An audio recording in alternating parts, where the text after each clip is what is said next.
कैसे हैं दोस्तों। उम्मीद करते हैं आप लोग अच्छे होंगे और आपके अपने YouTube चैनल टारगेट विदाना में आपका स्वागत है दोस्तों।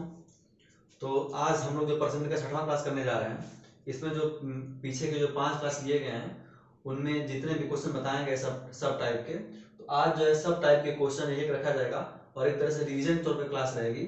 तो आप इस क्लास को जरूर देखें और समझने का प्रयास करें परसेंटेज को।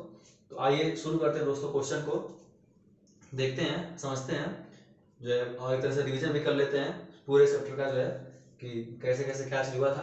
तो आइए दोस्तों शुरू करते हैं पहले क्वेश्चन को।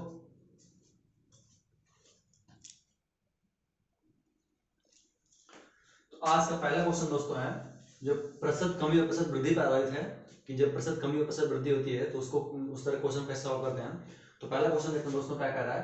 कह रहा है किसी वस्तु पर टैक्स जो है 20% कम कर दिया जाता है, तो यदि आय वही बनी रहती है तो उपभोग में कितने प्रतिशत की वृद्धि हुई। ठीक, जैसे किसी वस्तु पे जब टैक्स क्या कर रहा है कि टैक्स जो 20% कम कर दिया जाता है, ठीक, तो टैक्स कम हो रहा है और टैक्स कम होने के बाद भी क्या है, आय वही बनी रहती है। ठीक, तो निश्चित है कि उपभोग में वृद्धि होगी, तभी तो आय वही बनी रहेगी, जितनी आय थी उतनी अभी भी आय उतनी ही है।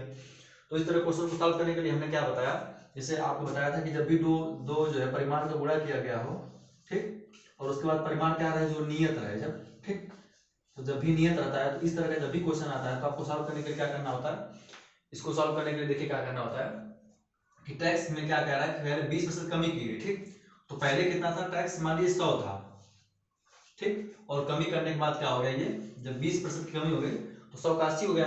ठीक, अब 100 से 80 हो गया। ठीक, अब कह रहा है कि उपभोग में कितने प्रतिशत की वृद्धि, जब उपभोग में वृद्धि करेंगे तभी तो टैक्स जो है आय जितना था उतना आय रहेगी अभी भी वर्तमान में। तो अब क्या करना है कि ये 100 से 80 हुआ, अब 80 से 100 करना है। ठीक, मतलब वृद्धि करना है, कितना उपभोग में कितना वृद्धि करना है, तो आप 80 में 20 की वृद्धि करेंगे 100 हो जाएगा। ठीक, आपने 20 की वृद्धि कर दी, ठीक, और किसके सापेक्ष आपने वृद्धि की, 80 के सापेक्ष आपने, तो बटा में 80 कर दिया और गुणे 100 कर दिया। ठीक, तो अब इसको जब सॉल्व करेंगे आप तो 100 बटा में ये काट देंगे तो 4 आ जाएगा। ठीक, तो 100 बटा में 4 आ जाएगा, तो कितना आ जाएगा, 25% की वृद्धि। ये पहला टाइप क्वेश्चन था दोस्तों।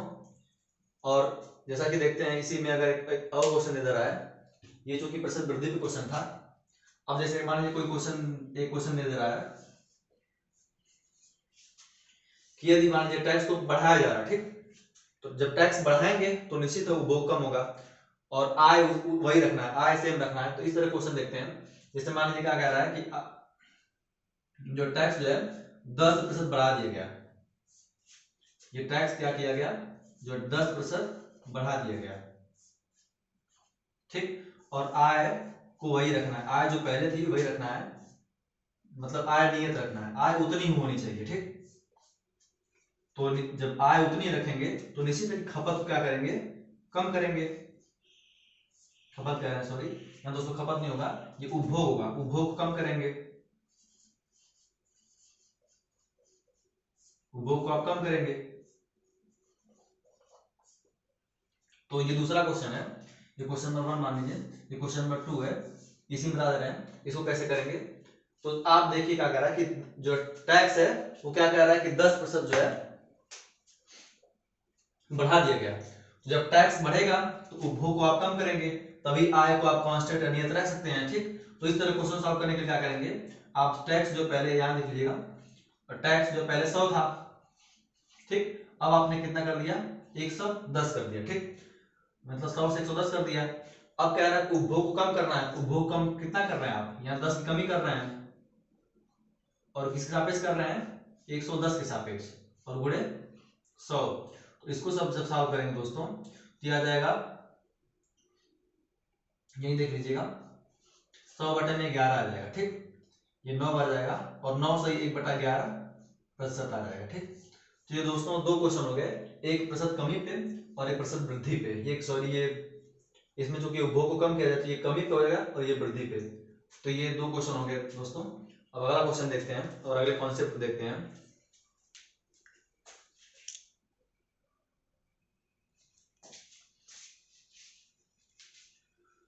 अगला क्वेश्चन देखते हैं दोस्तों, अगले कॉन्सेप्ट क्या है, क्या कह रहा है देखिए ध्यान से क्वेश्चन। कह रहा है कि एक व्यक्ति का वेतन 25% कम कर दिया जाता है, उसके बाद उसके वेतन को 20% बढ़ा दिया जाता है, तो आरंभिक वेतन की तुलना में नया वेतन कितना प्रतिशत है। ठीक, अब इसमें आपको हमने बताया था कॉन्सेप्ट क्रमागत वृद्धि का, ठीक, या क्रमागत कमी का। इसमें 4 प्रकार बताए थे, उसका एक बार रिवीजन करा देते हैं। कि जैसे हमने आपको बताया था कि पहली कंडीशन हमने क्या बताया था, जैसे मान लीजिए कि 10% की वृद्धि हो रही है, ठीक, और 20% की वृद्धि, दो क्रमागत वृद्धि हो रही है, ठीक।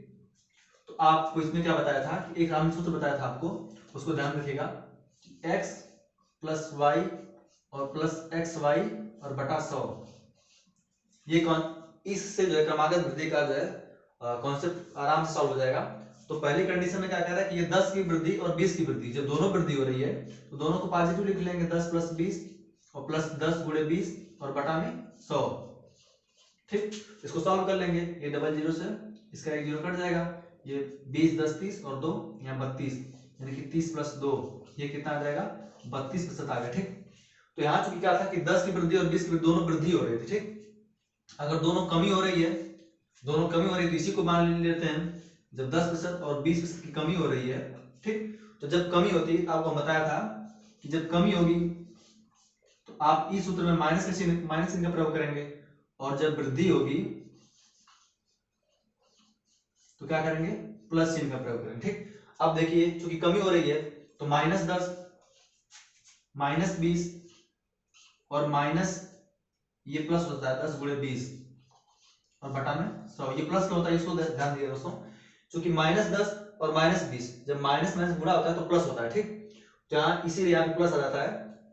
अब जब इसको सॉल्व करेंगे तो ये 20 10 30, ये -30 और ये प्लस में 2 आता है, ठीक। तो कुल मिला कितना आता है, -28%। ये माइनस क्या दर्शाता है कि ये कमी हो रही है, ठीक। तो ये दूसरा हो गया। तीसरा क्या है, तीसरा देखते हैं, जैसे कह रहा है कि 10 की वृद्धि हो रही है, ठीक, 10 की क्या हो रही है, वृद्धि हो रही है, और 20 की कमी हो रही है। अब जब इसको सॉल्व करेंगे तो चूंकि वृद्धि है इसको प्लस में ले लेंगे, तो +10, ये कमी हो रही है तो -20।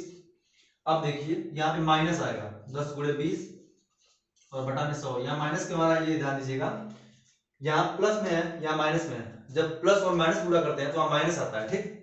तो यहाँ प्लस और माइनस गुणा करते हैं माइनस आ गया। अब इसको जब सॉल्व करेंगे तो यहाँ -10, ठीक, और यहाँ -2 आ जाएगा, तो आ जाएगा -12%, यानी कि 12 क्या हो जाएगा, 12% कमी हो जाएगी, माइनस ये दर्शाता है कि ये कमी हो रही है, ठीक।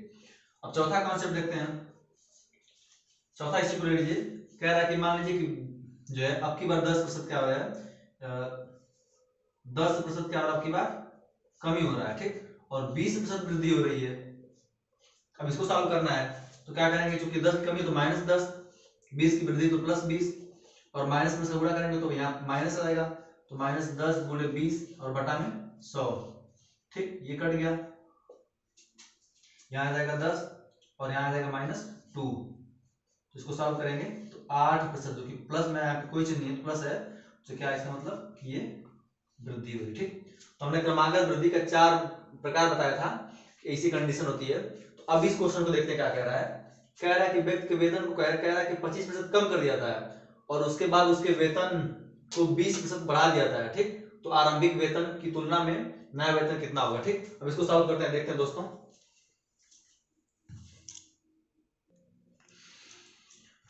और हमने बताया आपको 4 प्रकार का जो है क्रमागत का जो कॉन्सेप्ट, अब ये 4 प्रकार से अलग जो है कोई प्रकार नहीं होता है, इसी से आपके सारे क्वेश्चन जो हल हो जाएंगे। अब देखिए दोस्तों, इसको कितने आसानी से आप लगाएंगे, इसको देखते हैं क्वेश्चन को क्या कह रहा है। कह रहा है कि 25% कम कर दिया जाए, ठीक। तो चूंकि आप पता है कि ये 25% क्या कह रहा है, पहली बार कमी हो रही है, ठीक, और उसके बाद कह रहा है उसके वेतन को 20% बढ़ा दिया था, ठीक, और दूसरी बार क्या कह रहा है 20% जो है बढ़ा दिया जा रहा है, ठीक। अब देखिए इसको आसानी से कितना सॉल्व करेंगे, अब चूंकि 25 की कमी हो रहा है तो -25 और 20 की वृद्धि हो रहा है तो +20, और हमने बताया था कि जब माइनस से गुणा करेंगे तो आप क्या आता है, माइनस चिन्ह आता है, ठीक। तो -25 गुणे 20 और बटा में 100। अब इसको सॉल्व करेंगे तो 25 और -20, ये -25 तो यहाँ क्या आ जाएगा, -5 आ जाएगा, ठीक, और यहाँ माइनस आ जाएगा, ये 20 से काटेंगे तो 5 बच जाएगा, ये 5 से काटेंगे तो 5 बच जाएगा, तो कुल मिला के यहाँ -5 आ गया, ठीक। तो -5 कितना, -10। तो इसका मतलब क्या हुआ, -10 का मतलब क्या हुआ कि 10% की क्या हो रही है, कमी हो रही है। अब देखिए क्वेश्चन में क्या पूछ रहा है, तो पूछा उसका जो आरंभिक वेतन की तुलना में नया वेतन कितना है, ठीक। तो ये क्या कह रहा है, इसमें आपका आंसर क्या है कि 10% कमी हो रही है, ठीक। इसका मतलब क्या हुआ कि पहले अगर 100 रहा होगा तो वर्तमान में कितना है, 90% है। तो इसका आंसर क्या हो जाएगा, 90%। आप ये नहीं लगाएंगे, ये लगाएंगे, क्योंकि इसमें क्या पूछा है कि आरंभिक वेतन की तुलना में नया वेतन कितना है। तो अगर आरंभिक वेतन 100 है तो नया वेतन कितना आ जाएगा उसका, 90%, ठीक।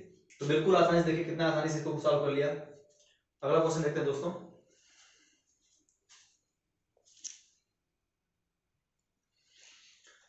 अब अगला क्वेश्चन देखते हैं दोस्तों क्या दिया है, इसमें क्या कह रहा है, ध्यान से देखिएगा। कह रहा है किसी आयत की चौड़ाई a व लंबाई b है, यदि चौड़ाई 20% कम कर दी जाए और लंबाई क्या कह रहा है 10% बढ़ा दी जाए तो वर्तमान क्षेत्रफल क्या होगा, ठीक। ऑप्शन आपके सामने क्या है कि 0.88 AB, 0.92 AB, 1.1 AB और 1.04 AB। तो ये बताना दोस्तों। अब देखिए इसको कितने आसानी सॉल्व करेंगे, क्या कह रहा है इसमें देखिएगा, वही क्रमागत विधि वाला कॉन्सेप्ट इसमें भी लगेगा। कह रहा है कि जो है चौड़ाई क्या है a है और लंबाई b है। तो आपको पता है कि जो आयत का क्षेत्रफल निकालते हैं हम, तो आयत का क्षेत्रफल क्या होता है, आयत का क्षेत्रफल जो होता है लंबाई गुणे चौड़ाई,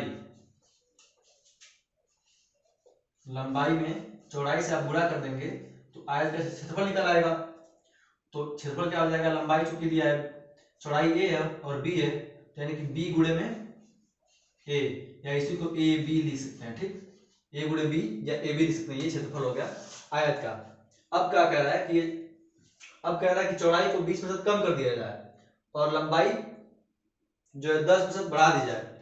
तो अब तुरंत कॉन्सेप्ट लगाएंगे भाई, क्योंकि चौड़ाई को 20 कम कर रहा है तो -20 और जो है लंबाई को 10% बढ़ाया जा रहा है तो ये +10 और माइनस प्लस में माइनस, 20 गुणे 10 और बटा में 100, ठीक। तो इसको सॉल्व करेंगे जब तो ये क्या आ जाएगा, -10 और -2 यानी कि -12%। इसका मतलब क्या हुआ कि 12% की क्या हो रही है, कमी होगी। जो उसका क्षेत्रफल है उसमें 12% की कमी हो जाएगी, ठीक। अगर वो पहले जो है, अब देखिए 12% कमी हो रही है, ठीक।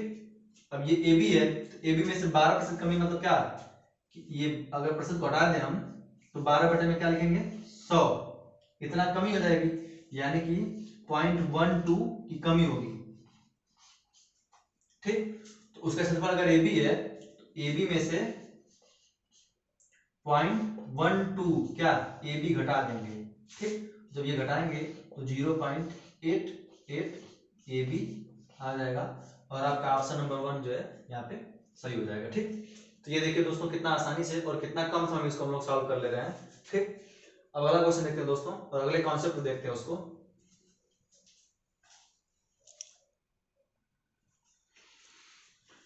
अब अगला क्वेश्चन देखते हैं दोस्तों क्या कह रहा है, इसमें आय और जो है आय बचत और जो है खर्च पे क्वेश्चन है। इसमें क्या कह रहा है, कह रहा है एक व्यक्ति अपनी आय का 60% जो है खर्च करता है, यदि उसकी मासिक आय 3000 रुपए है तो वार्षिक बचत ज्ञात करना वो रुपए में कितनी होगी, ठीक। अब इसमें ध्यान से आप देखेंगे क्या कह रहा है कि वो 60% कितना खर्च करता है, ठीक। तो जब 60% खर्च करता है तो कुल आय जो होती है, मान लीजिए 100% है, अगर कोई 60% खर्च कर रहा है तो कितना बचाएगा, तो 40% की क्या आ जाएगी, बचत हो जाएगी, ठीक। अब क्वेश्चन पे आते हैं, क्या पूछ रहा है इसमें ध्यान दीजिएगा। उसकी मासिक आय दिया है 3000 रुपए और वार्षिक बचत पूछ रहा है, ठीक। मासिक आय दिया और वार्षिक बचत पूछ रहा है, ठीक। तो सबसे पहले मासिक बचत हम लोग निकाल लें। तो जब मासिक बचत निकालेंगे आप, तो मासिक बचत जब निकालेंगे तो कितना 40%, और किसकी 3000 का 40%। तो ये जब निकाल लेंगे तो 4 3 12, 1200 रुपए आपका आ गया क्या, मासिक बचत। अगर यहाँ पूछता मासिक बचत तो आप 1200 टिक करते, लेकिन कह रहा वार्षिक बचत, तो जब वार्षिक बचत आप निकालेंगे तो वार्षिक बचत जब निकालेंगे तो आपको पता है कि 12 महीने होते हैं एक साल में, तो 12 से इसमें गुणा कर देंगे और गुणे 1200, ठीक। तो 12 बटे में 144 और डबल जीरो, यानी कि 14,400 रुपये वो वार्षिक जो है बचत करता है। ठीक, तो ये था दोस्तों क्वेश्चन। देखिए अब अगला क्वेश्चन देखते हैं।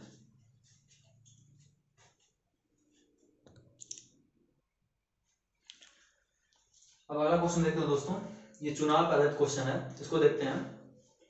क्या कह रहा है कि दो उम्मीदवारों के मध्य होने वाले किसी चुनाव में पहले उम्मीदवार को कुल वैध मतों का 80% मत मिले, यदि कुल मत 1,80,000 में से 10% मत जो है अवैध घोषित कर दिए गए हों, तो दूसरे उम्मीदवार को कितने मत मिले। चुनाव का ये वक्त है, तो चुनाव वाले क्वेश्चन लगाने में जरूरी है। इसको देखते हैं दोस्तों कैसे करेंगे। क्या कह रहा है कि इसमें आपको ये ध्यान देना है कि कुल मत कितना दिया है, 1,80,000 मत है। ठीक, और इसमें क्या कह रहा है कि 10% मत जो है अवैध घोषित कर दिए गए। ठीक, तो वैध मत कितने हो जाएंगे, तो अगर 1,80,000 कुल मत हैं और इसमें से 10% अगर अवैध हैं, तो वैध मत कितने हो जाएंगे, 90%। इसका हो जाएगा 90%, मतलब 90% मतलब क्या, 90/100। ये आपके कुल आ गए क्या, वैध मत आ गए, वैध मत आ गए। ठीक, अब क्या कह रहा है, इसमें ध्यान दीजिएगा, कह रहा है कि 80% मत मिले, जो पहला उम्मीदवार है उसको कुल कितना, वैध मत का, यहां ध्यान दीजिएगा, कह रहा है कि जो वैध मत है उसका 80% मिला। ठीक, तो अगर उम्मीदवार जो है 80% मत पा रहा है एक वैध मत का, तो दूसरा उम्मीदवार कितना पाएगा, 20% पाएगा। जो वैध मत है उसका जो है एक उम्मीदवार अगर 80% मत पा रहा है, तो दूसरा कितना पाएगा, 20% पाएगा। पूछा क्या है इसमें, देखिएगा ध्यान से कि दूसरे उम्मीदवार को कितने मत मिले, तो जो वैध मत है उसका कितना पाएगा, वो 20% पाएगा। ठीक, इसको सॉल्व कर देंगे बस। ये 1,80,000 कुल मत है और ये 90% इसका वैध मत है। ठीक, और इसमें से वो 20% पाया, 20% मतलब क्या, 20/100। इसको सॉल्व करेंगे दोस्तों, आंसर आ जाएगा, देख लीजिएगा, ये 4 जीरो, तो ये 2 जीरो और 2 जीरो यहाँ। ठीक, अब 18 2 से गुणा कर देंगे, तो 18 गुणा के 36 और गुणे में 9। ठीक, यहाँ कितना जीरो बचा, 1 जीरो 2 जीरो, तो 100 इधर कर देंगे। ठीक, अब 6 9 54 को 4, हाथ में 5, और ये 9 27 और 27 5 32, तो वो कितना पाया, 32,400 मत उसको क्या, दूसरे उम्मीदवार को कितने मिले, 32,400 मत मिले। तो ये था दोस्तों क्वेश्चन।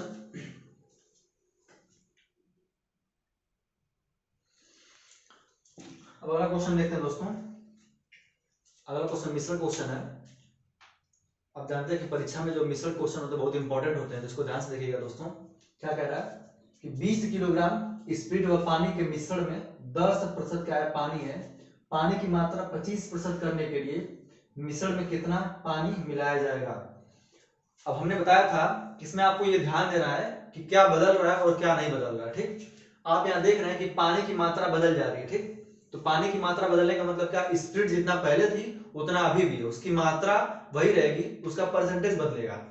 तो इस कॉन्सेप्ट को आप ध्यान दीजिएगा कि इसमें इस तरह क्वेश्चन जब भी सॉल्व करें तो सिर्फ आपको ये ध्यान देना है कि क्या बदल रहा है।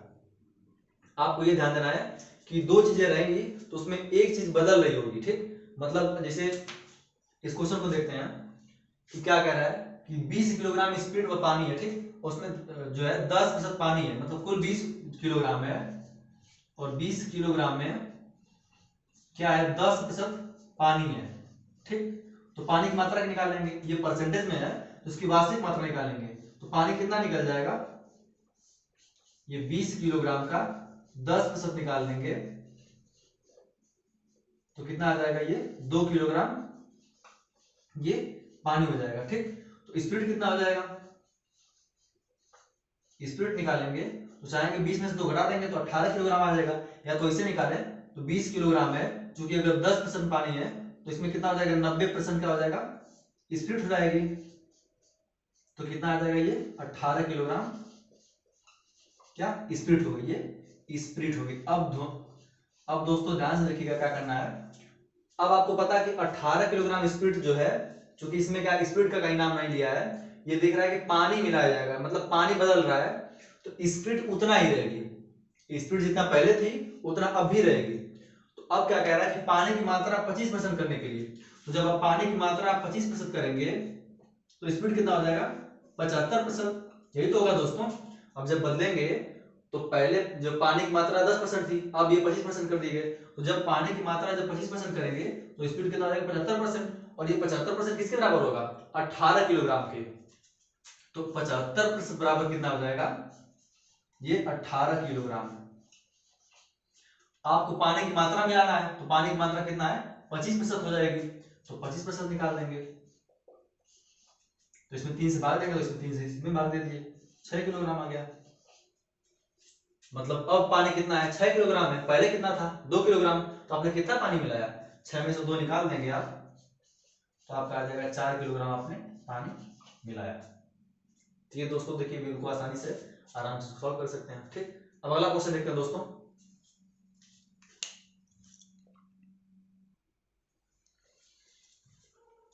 अगला क्वेश्चन देखते हैं दोस्तों मिश्रण का। क्या कह रहा है, किसी मिश्रण के 15 लीटर आयतन में 20% एल्कोहल है। ये 15 लीटर आयतन, आयतन मेंशन और आयतन नहीं दोस्तों, ध्यान दीजिएगा, ये आयतन मतलब परिमाण बताता है। तो देखते हैं क्वेश्चन कि किसी मिश्रण के 15 लीटर आयतन में 20% एल्कोहल है और शेष जल है, इसमें 3 लीटर पानी और मिला दिया जाए तो मिश्रण में एल्कोहल की प्रतिशतता। तो दोस्तों इसको देखते हैं कैसे करेंगे। क्या कह रहा है कि 15 लीटर आयतन में 20% का एल्कोहल है। ठीक, तो 15 लीटर में क्या है 20% एल्कोहल, एल्कोहल की मात्रा जब निकालेंगे तो 20 और बटा में 100, तो जब 20 ये क्या हो जाएगा एल्कोहल आ जाएगा। कुछ लोग तो एल्कोहल का नाम सुनकर बड़े खुश हो रहे होंगे। ठीक, तो ये 20% क्या है एल्कोहल है। अब क्या कह रहा है जब 20% एल्कोहल है तो पानी कितना हो जाएगा 80% बटा में 100। तो सॉल्व कर लेंगे, 5 से काटेंगे ये 3 और 5 से काटेंगे 2, 2 से काटेंगे 4, 3 जो को 12, यानी कि 12 लीटर क्या आ गया पानी आ गया। ठीक, ये 12 लीटर, ये 12 लीटर तो ये सॉल्व करेंगे तो ये आएगा 3 लीटर,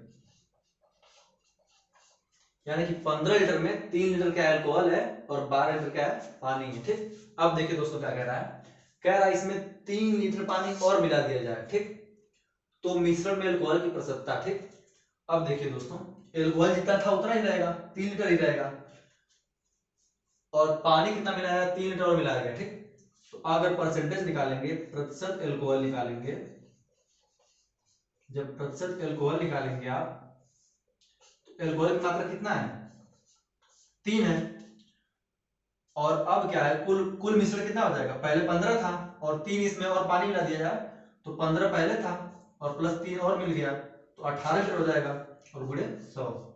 इसी को सॉल्व कर लेंगे दोस्तों तो एल्कोहल जो कि प्रतिशत मात्रा निकल जाएगी। तो अब देखिए दोस्तों 3 और बटा में ये हो जाएगा 18 और गुणे 100, ये काट देंगे तो 100, ये 6 आ जाएगा, तो 100 बटा में 6, यानी कि 50 बटा में 3%। और इसको छोटा करेंगे तो ये हो जाएगा 16 सही 2 बटा 3%। ये एल्कोहल की मात्रा निकल गई दोस्तों। ठीक, तो ये था मिश्रण का क्वेश्चन। अब आगे अगले कॉन्सेप्ट का क्वेश्चन देखते हैं दोस्तों।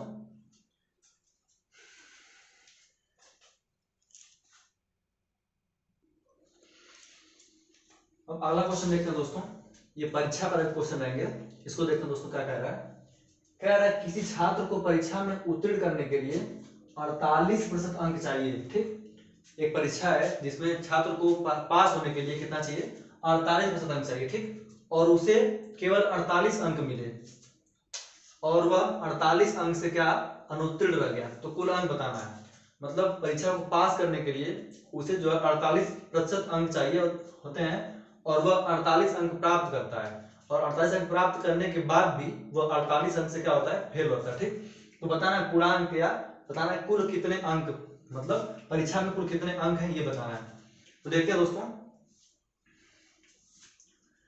अब क्वेश्चन को ध्यान समझिए। देखिए क्वेश्चन में आंसर छिपा हुआ है, कैसे इसको देखेंगे देखिए, वो क्या कह रहा है कि 48% अंक वो अगर वो प्राप्त कर लेता तो क्या होता, वो पास हो जाता। ठीक, अगर वो 48% अंक प्राप्त कर लेता तो क्या होता, वो पास हो जाता। ठीक, लेकिन उसने कितना अंक प्राप्त किए, 48 अंक प्राप्त किए। ठीक, अगर वो 48% अंक प्राप्त करता तो पास होता। ठीक, और उसने प्राप्त कितने किए हैं, 48 अंक पाए हैं। ठीक, और कितने अंक से अनुत्तीर्ण रह गया, 48 अंक से, यानी कि अगर 48 अंक और पा जाता तो क्या होता, वो पास होता। ठीक, हो गया। अब एक और बताते हैं क्या कह रहा है कि अगर वो 48% अंक प्राप्त कर लेता तो पास होता। उसने पाया कितना, वो 48 अंक पाया है। ठीक, और 48 अंक से फेल हुआ है, मतलब अगर 48 अंक और प्राप्त कर लेता तो वो पास होता। ठीक, बस अब इसको निकालेंगे जब 48% बराबर, ये कितना हो जाएगा, 96 जाएगा। तो 1% निकाल लेंगे तो 96/48 बराबर 2।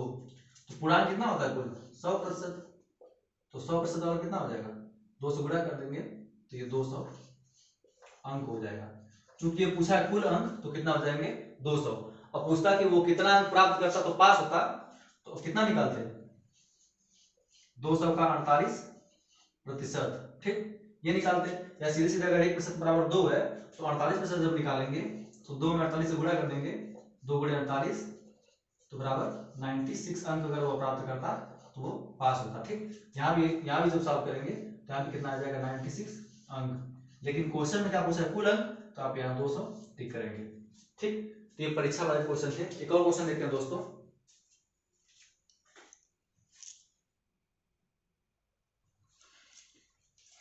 एक और क्वेश्चन देखते हैं दोस्तों, क्या कह रहा है इसमें ध्यान से देखिएगा। कह रहा है एक कक्षा में 60% लड़के हैं और उनमें से 30% को प्रथम श्रेणी अंक मिला। यदि कक्षा के 50% विद्यार्थियों को प्रथम श्रेणी मिला, ये प्रथम श्रेणी अंक हो जाएगा। ये कह रहा है कि 50% विद्यार्थियों को प्रथम श्रेणी अंक मिला तो कक्षा में लड़कियों का कितना हिस्सा है जिन्हें प्रथम श्रेणी अंक मिला। अब देखिए दोस्तों, इसको सॉल्व करने के लिए कैसे सॉल्व करेंगे, क्योंकि क्या रहा है कक्षा में कितने हैं, 60% लड़के हैं। ठीक, अब देखिए यहाँ सब जगह परसेंटेज का जिक्र किया, यहाँ 60%, यहाँ 30%, यहाँ 50%। यहाँ पे कहीं भी वास्तविक परिमाण नहीं दिया कितने लड़के हैं कितनी लड़कियां हैं। ठीक, तो इस तरह क्वेश्चन को सॉल्व करने के लिए आप तुरंत जो है मान लेंगे कि मान लीजिए कि पूरे कक्षा में कुल कितने 100 विद्यार्थी हैं। ठीक, तो कितने हैं कुल मिला के 100 विद्यार्थी कुल कक्षा में हैं। ठीक, अब देखिए कह रहा है कि उसमें 60% क्या लड़के हैं, तो अगर ये 100 विद्यार्थी हैं तो अगर 60 लड़के हो जाएंगे तो लड़की कितने हो जाएंगी, 40, ये हो जाएंगे गर्ल्स, तो ये कितने हैं बॉयज। ठीक, तो 60 बॉयज हैं और 40 गर्ल्स हैं। ठीक, अब क्या कह रहा है कि 60% लड़के हैं और उनमें से 30% को प्रथम श्रेणी अंक मिला। तो जो 60% हैं इसमें से 30% ऐसे हैं कि जो क्या करते हैं, फर्स्ट क्लास नंबर पाते हैं, उनको प्रथम श्रेणी अंक मिलता है। ठीक, तो 60 का 30% निकाल लेंगे, 60 गुणे 30 और बटा में 100। तो इसको सॉल्व करेंगे तो 6 तरीके 18, यानी कि कितना हो जाएंगे, 18 लड़के ऐसे होंगे, 18 लड़के ऐसे होंगे जिनको क्या मिला है, फर्स्ट क्लास जो है नंबर मिला है। ठीक, अब देखिए अब कह रहा है यदि कक्षा के 50% विद्यार्थी को प्रथम श्रेणी अंक मिलता है। ठीक, कुल 100 विद्यार्थी हैं और उसमें 50% ऐसे विद्यार्थी हैं जिनको जो है क्या कह रहा है कि उनको जो है 50% जो है 50% ऐसे विद्यार्थी हैं जिनको फर्स्ट क्लास नंबर मिलता है, मतलब 100 में से 50 ऐसे विद्यार्थी हैं कि जो फर्स्ट क्लास नंबर पाते हैं। ठीक, तो कुल मतलब जो फर्स्ट विद्यार्थी कितने हैं, 50 हो गए। ठीक, 50 ऐसे विद्यार्थी हैं जिनको क्या मिलता है, ये विद्यार्थी हो गए। ठीक, मतलब इसमें लड़के लड़कियां दोनों हो जाएंगे, और 18 लड़के हैं तो लड़कियां कितनी हो जाएंगी, 32 हो जाएंगी। 18 में से ये माइनस करेंगे तो 32 ऐसी लड़कियां हो जाएंगी।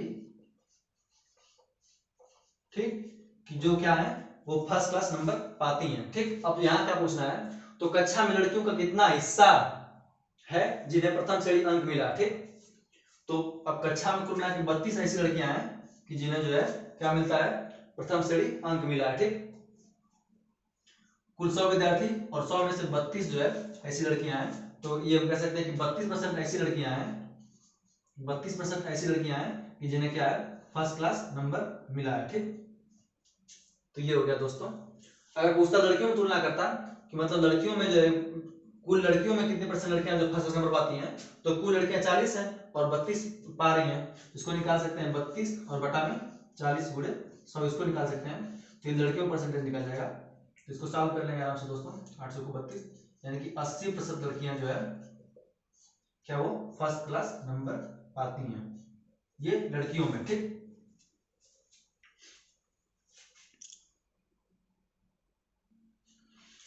अब इस प्रश्न में देखिए दोस्तों कितने सारे क्वेश्चन बन सकते थे। जैसे इसमें दिया था कि जो 60% लड़के हैं उसमें से 30% लड़के जो प्रथम श्रेणी अंक को मिलता है। ठीक, तो कितने लड़कों को मिलता है? 18 लड़कों को। ठीक, अगर तुलना करते कुल मतलब कक्षा के सभी विद्यार्थियों से तुलना करते तो कितने प्रतिशत होते? 18% होते, 18% लड़के। ठीक, और ये जो दिया 30% ये लड़कों में दिया है, मतलब कुल लड़कों के जो लड़के हैं उनमें से 30% जो लड़के ऐसे हैं जो प्रथम श्रेणी अंक प्राप्त करते हैं। ठीक, अब लड़कियों की तुलना करेंगे यहाँ पे। ठीक, तो लड़कियों को देखेंगे तो अगर कुल लड़कियों की तुलना करेंगे कुल विद्यार्थियों से तो क्या जाएगा 32% ऐसी लड़कियां हैं जिन्हें फर्स्ट क्लास नंबर मिलता है। ठीक, अब लड़कों की तुलना करेंगे तो वो तो दिया ये 30% ऐसे लड़के हैं कि जो फर्स्ट क्लास नंबर पाते हैं, और लड़कियों में तुलना करेंगे तो 80% ऐसी लड़कियां हैं जो फर्स्ट क्लास नंबर पाती हैं। तो चार आप जो है चार आंसर जो भी पूछे आप वो यहाँ से टिक कर सकते हैं। ठीक, तो उम्मीद करते हैं दोस्तों आज का सेशन आप लोगों को समझ में आया होगा, और अगर अब नहीं समझ में आ रहा है तो दोस्तों कमेंट में बताएं, फिर से समझाने का प्रयास कीजिएगा। तो आज का वीडियो दोस्तों यहीं तक रखते हैं, और परसेंटेज का ये आखिरी वीडियो था, और मुझे लग रहा है कि जो परसेंटेज के सारे क्वेश्चन कवर हो चुके हैं, और कुछ क्वेश्चन अगर आपका है दोस्तों तो कमेंट बताएं, उसको बताया जाएगा। तो आज वीडियो यहीं तक रखते हैं दोस्तों, अब आगे जो है लॉ वाली क्लास लिया जाएगा, उसको उसके बेसिक रूल को समझा जाएगा। तो दोस्तों आज यहीं तक रखते हैं, थैंक यू दोस्तों।